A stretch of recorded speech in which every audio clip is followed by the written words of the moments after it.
নবীর দুষ্টুটি তালাশ করা যাবে না যেখানে দুষ্টুটিতে নাই। এই কিভাবে দুষ্টুটি তালাশ করা যাবে? পবিত্র কোরআনের মাধ্যমে আল্লাহ পাক রব্বুল আলামিন আমার নবীর শানে আযীম শব্দ ব্যবহার করেছেন। আল্লাহ বলছেন, इन्नका लाला खुलुकिन अज़ीम, खुदावंद कुद्दुस ने आपको खुल्के अज़ीम का मालिक बनाया। আল্লাহ তাআলা আপনাকে সুমহান চরিত্রের অধিকারী বানিয়েছেন। আমার দেশের মধ্যে বর্তমানে অনেকে বলে আমরা অমুকের আদর্শ বাস্তবায়ন করতে চাই, অমুক ভাইয়ের আদর্শ আমরা বাস্তবায়ন করতে চাই।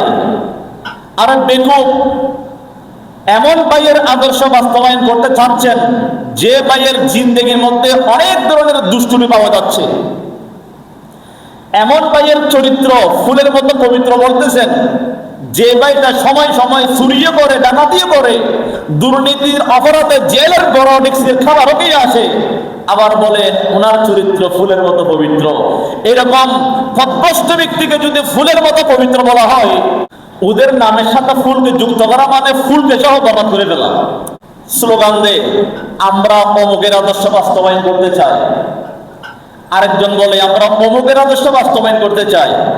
যে যেদিকে থাকে উনি ওনার দলের প্রধানের আদর্শ বাস্তবায়ন করতে চায়। আর আমরা যারা উম্মতে মুহাম্মদী আছি আমরা বলি আমরা কোন মানুষের চরিত্র ফুলের মতো পবিত্র বলি না, কারো আদর্শ বাস্তবায়ন করতে চাই না, একমাত্র আমার নবীর আদর্শ বাস্তবায়ন করতে চাই। যার চরিত্রের মধ্যে কোনোদিন কেউ দুষ্টুমি বের করতে পারে নাই।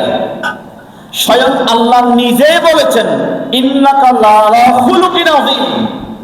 সুমহান চরিত্র, আযীম শব্দটা ব্যাখ্যা করতে গেলে অনেক লম্বা হয়ে যাবে। আল্লাহ তাআলা সবার ক্ষেত্রে আযীম ব্যবহার করে নাই। আয়াতুল কুরসির শেষ অংশে আল্লাহ বলেন ওয়ালা ইয়াউদুহু হিফযুহুমা ওয়া হুয়াল আলিয়্যুল আযীম। আল্লাহর ক্ষেত্রে বলেছেন আযীম। সুবহানাল্লাহ বলেন না? সূরা তাওবার শেষ আয়াতের শেষ অংশে আল্লাহ বলেছেন ফাকুল হাসবি আল্লাহু লা ইলাহা ইল্লাহু আলাইহি তাওয়াক্কালতু ওয়া হুয়া রাব্বুল আরশিল আযীম।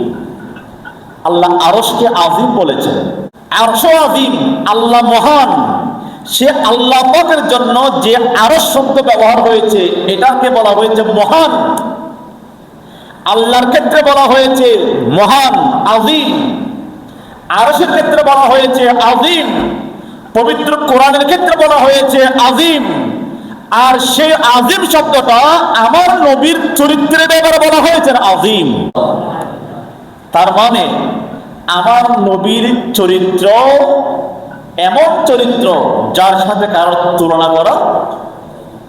মা আয়েশা সিদ্দিকাকে জিজ্ঞেস করা হয়েছে আম্মা জান আমার নবীর চরিত্র কেমন?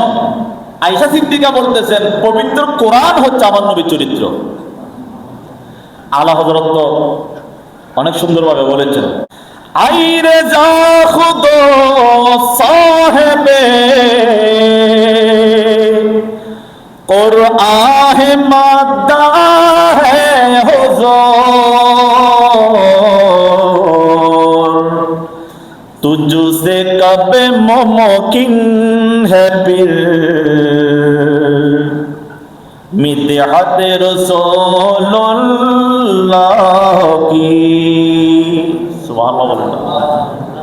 আল্লাহ হযরত বলছেন এই আহমদ রেজা তুমি সাহাবী কোরআন আমার নবীর কি প্রশংসা করবে? স্বয়ং পবিত্র কোরআনই তো আমার নবীর চরিত্র। আমার নবীর প্রশংসায় আমার আল্লাহ নাযিল করেছেন। স্বয়ং কোরআনে হচ্ছে আমার নবীর চরিত্র। আর সেই চরিত্রের মধ্যে যদি কেউ দুষ্টুমি তালাশ করতে চায় বুঝতে হবে তার অন্তরের মধ্যে নেফাকি রয়েছে। আমার দেশের মধ্যে অনেকে বলে যে আমার নবী এই কাজ করতে ভুল করেছেন, আমার নবী এই ধরনের গুনাহ করেছেন, কিয়ামতের দিন আমার নবী নিজে ইয়া নফসি করবে। যেখানে আমার নবীর চরিত্রকে মহান বলেছেন, যেখানে কোনো দুষ্টুটি নাই, সেখানে ইয়া নফসি করার প্রশ্নই তো আসে না। সেই নবীর চরিত্র আমরা বাস্তবায়ন করব। আমরা সবাই নবীর উম্মত দাবি করি, উম্মতে মুহাম্মদী। উম্মতে মুহাম্মদে দাবি করে আমি যদি আমার নবীর চরিত্র বাস্তবায়ন না করে অন্য একজন ব্যক্তির চরিত্র বাস্তবায়নের স্লোগান দিই, এটাকে মুমিনের কাজ নাকি মুনাফিকের কাজ? মুনাফিকের কাজ।